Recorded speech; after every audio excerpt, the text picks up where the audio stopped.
guys have got in the tree line. That's that black cotton. Up to one tree, had to winch up to another tree, and it was about a 45-minute episode to try and get out. So there's some nice little sections. Also, I'm going to take you the route that I'll do my normal training on.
Section here that we're heading into is the Death Valley section, obviously named after Death Valley in California.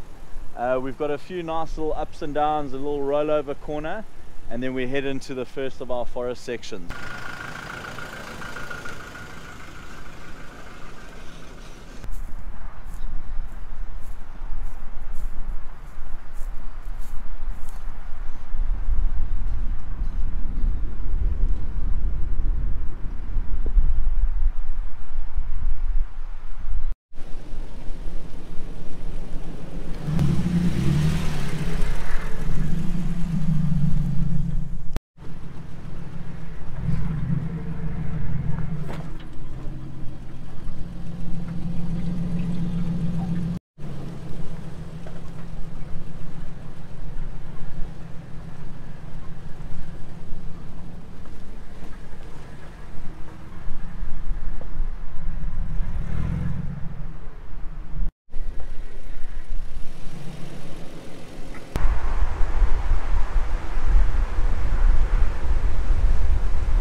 It was actually quite off camber to start with, and when we took the TLB through here, there was quite a big rock at the bottom on the right, and I thought keep it there because it must be interesting for the guys.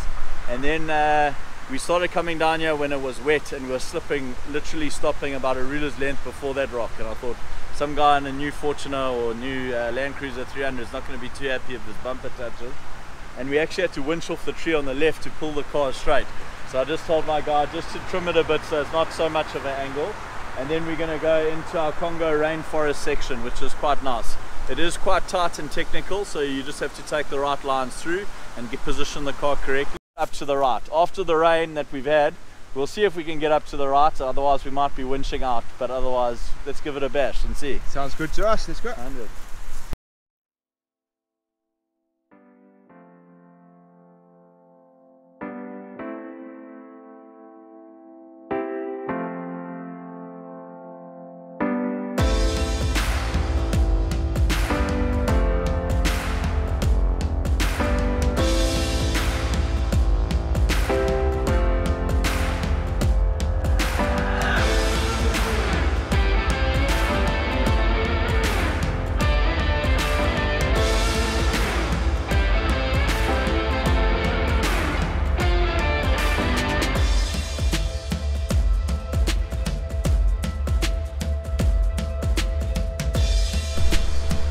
Okay, we are ducking into the forest now. Looks nice and tight in here, and there'll be a little bit more of a technical drive by the looks of it, which is what we love.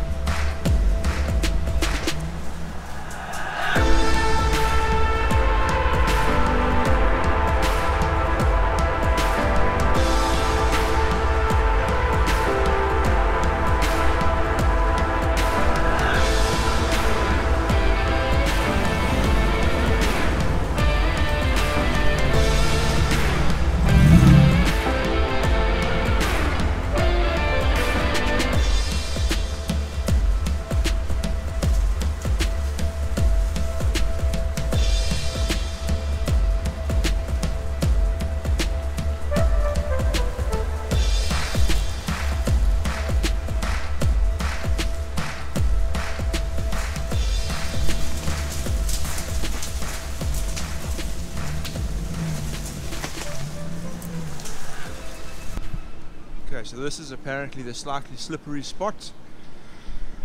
We're going to give it our best. See what we can do going up here. There we go. Nice and easy. Look at that.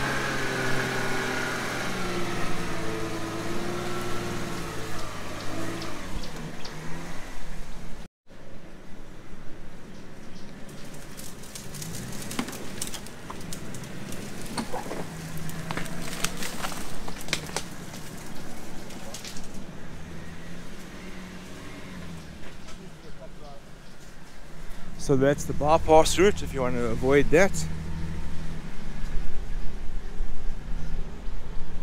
We call this the old telegraph section. We obviously, when we're getting the TLB back either tomorrow or the next day, we're going to make it a little bit more interesting, and then it heads out to gunshots and that. But this is where I like to stop and just say, okay guys, let's go across to the other side. Now we're going onto a gravel road, engage four-wheel drive high range for the gravel. You'll see when we go around this hairpin corner, the road from gravel actually goes to tar, then obviously engage 2 high for the tar. We're going to head across up to the other section of where we're building track, head down there, and then we'll talk a little bit before we get there.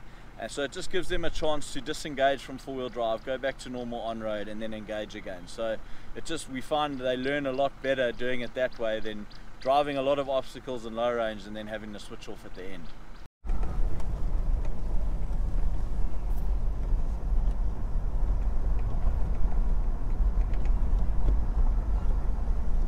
Yeah, so it's been a nice track so far, very laid back, nothing that's going to damage your vehicle, nothing whatsoever.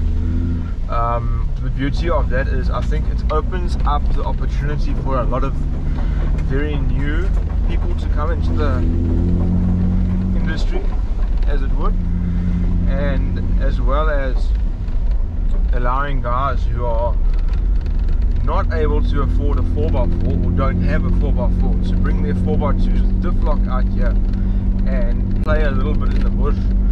Each difficult section has a bypass route, so if you feel uncomfortable in your 4x4 or your 4x2, you can bypass that route and simply just take the chicken run and carry on. So, you know, there isn't really anything around here that caters for both.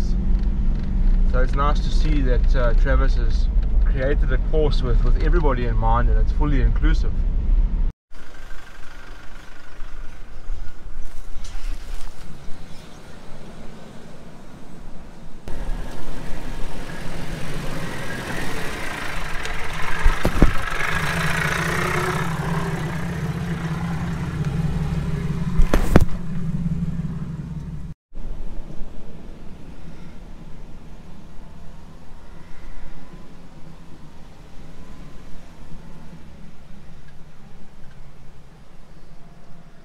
So up to now, most folk haven't seen this part of Clifton Canyon 4x4, and I'm pretty privileged to be able to be one of the first oaks to come and film the entire track and share it with everybody.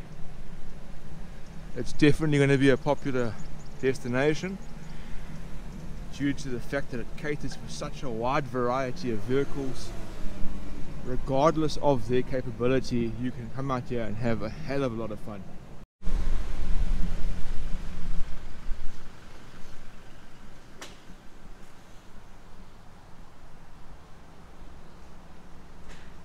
How nice and steep it is coming up.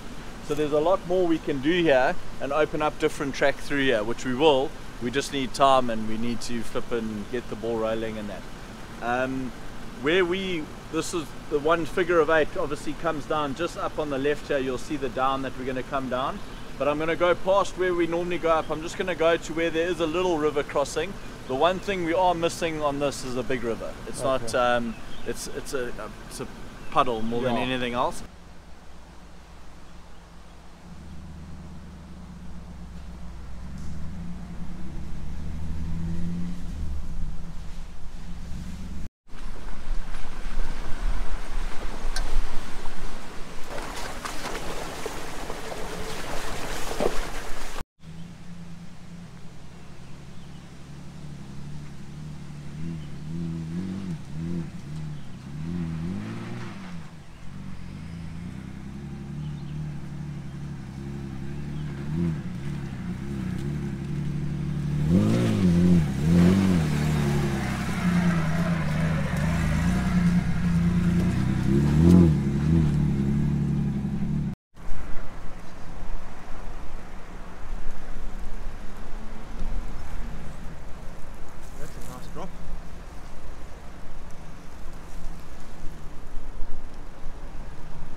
It's pretty steep.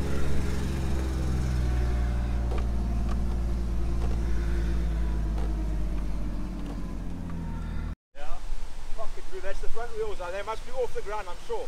Yeah, they were a little bit. You should have had another camera on the Because top. there was no steering. I just put my foot down and I had to hold it.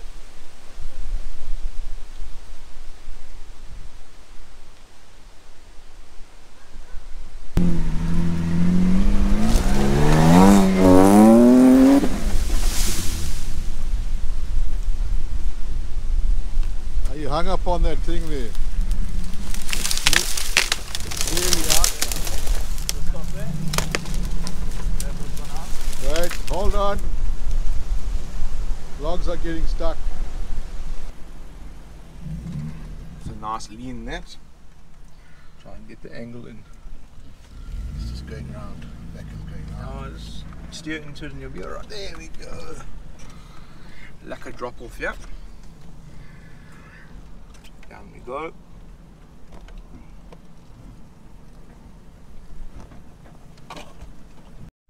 So this is Clifton Canyon's version of Gunshot Creek. That's the name of this obstacle. Let's have a look what it does to the vehicles.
Let's be honest for a minute. I mean, this place is lekker.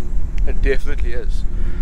But the reality here is those guys who are extremely experienced or even moderately experienced off-roaders are not going to take long to drive this track. This spot is aimed at the weekend warrior, the guy that's just starting out, learning his car, wants to come and do some 4x4 training before they tackle some of the more exciting routes that the country has to offer. This is ideally for them. The nice thing though is, because the track is not 3 hours long, if you find yourself on a Saturday with nothing to do, your missus has gone shopping, and you've got an hour or two to kill, this is the place to come. It's scenic, absolutely, it's fun. There are some challenging sections. Let me tell you, even the experienced guys will have fun here in the rain. That I can guarantee. So don't write the place off just because you've been doing this for a few years. As you can see where we're going now, there's lots of good descents, ascents. Your approach and departure angles will be tested, and it is largely catered for vehicles without excessive modifications. Yeah, so we drive a fairly modified Land Cruiser now at the moment. 3-inch lift, 33-inch wheels, triple locked, lots of underbody protection, front bumper, rear bumper, etc. And yes, we're not having a hard time on the track. The reality is, the track is not designed for vehicles like ours. The track is designed for your daily drive cars, the guys who are too scared to take their vehicles off-road in case they damage them. This is what most of the track is designed for. Yes, there are obstacles that will be way out of their reach. I've been lucky enough to be the first car to drive one of those obstacles successfully. So it was a very, very steep climb in very loose sand, and it was really, really good. It took me 2 tries to get up. So there is a little bit for everybody, and as I said earlier, I can promise you right now, if you come here when there's been some rain, or if you come here in the rain, you are not going to have a walk in the park. You're going to work. You're going to use your winch, you're going to use your max tracks, and that's the idea.